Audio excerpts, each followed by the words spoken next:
So welcome to Speed and Chrome. Just hanging out here today with Flip Hayes, Eights and Aces, and come up to do a photo shoot on his Brown Trout. Tell me about the Brown Trout, Flip. It's 55 Chevy. I wanted to build this car for a long time. I actually started this car 9 years ago, and it had gone away, come back, back and forth, and then I finally just figured I got to finish this thing. After doing a million different weird, crazy, nuts drawings of 55 Chevys, I figured, well, I need to build something that's as crazy as a drawing. When I first started this thing, it was going to have a blower and everything like it does now, but 6.2s and spindle. It's got no brakes in the front, but I had spindle mounts on it at one point, and it was just going to be more scary than sane. Magnesium wheels? Yeah, I had magnesium wheels all the way around at one point. Those have since gone somewhere else and whatever, but so it definitely was something that I wanted to be pretty radical, mostly more race than street kind of a thing, plexi windows, the whole nine. Stuff that you see so many gassers, if you want to call them that, a car that's like some fairgrounds cream puff that they put an axle on the front and think it's a gasser, you know what I mean? You see so much of that. So I decided, well, if I'm going to do it, I'm going to do it radical. And this is what I came up with, and it's pretty radical.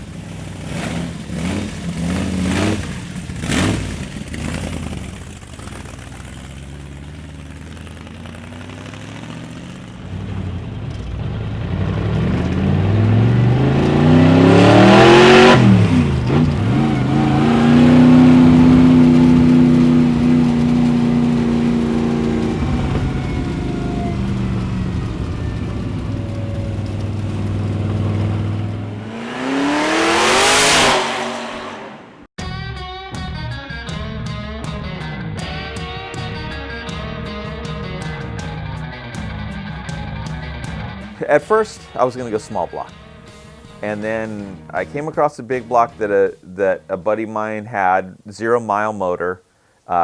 He'd built it for a customer, and the customer decided they wanted to go an LS.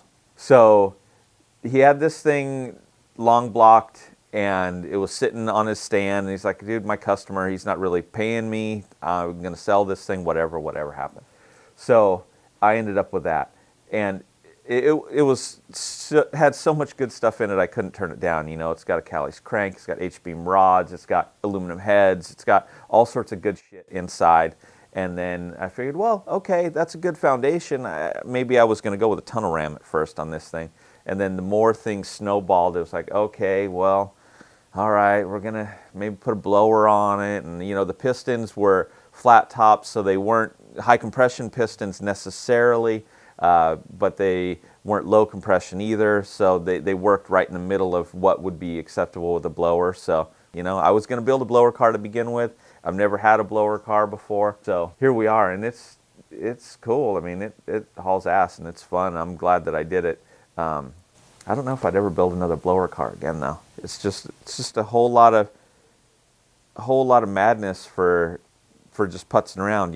If I was racing, yes, but I don't know, for the street, maybe not so much. I bought one of the early Speedway axles before they were really advertised them, where you had to order like the axle and they kind of piecemeal it together. And then I had that sent out and chromed and everything. All the front end pieces are chromed, the spindles and everything. So that's really cool and unique. Most people don't go to that trouble these days. Got an M21 scatter shield. And that's normal stuff, but from there back it gets pretty cool. I use truck ladder bars in the rear, like mid 60s to early 70s truck ladder bars in the rear, and I've got a Hallebrand quick change in the back. So it's pretty cool. That way I figured if I'm going to take this thing out and race it, which was my intention when I first started this car, I would have plenty of chances to screw with the gear ratios and have a lot of fun. I built the slider windows, and that was kind of a crazy chore too, because I'd seen pictures of cars with sliders. I mean, as anybody who loves a straight axle 55 has seen 2-lane blacktop, I had to have it. I went to glass shops and all sorts of places locally to try and find slider track they looked at me like I was retarded. W channel, and they're like, you think for like a sliding glass door in a shower or something, right? And they still looked at me like I was retarded. And I ended up actually having to buy those things off the internet, which, 10 years ago, buying shit off the internet really wasn't as easy as it is now. And they only sold it in 20-foot lengths, so I had to pay oversized shipping to get these things shipped to me.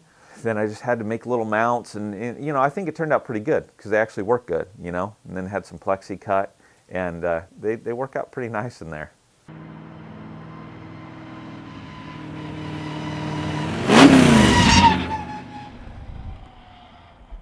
I've been building cars since I was in my early 20s, really. I mean, in my earliest late teens, early 20s, a little bit of muscle cars in high school, and then I got into Datsuns for a long time and was into those for maybe, I don't know, into my mid 20s, and then after that I discovered, well, you can spend a lot of money on a little car that goes okay fast and is fun to drive, but you can spend the same amount of money on something that hauls ass. So then it was time for the American cars and big V8 power, and I've been doing it ever since.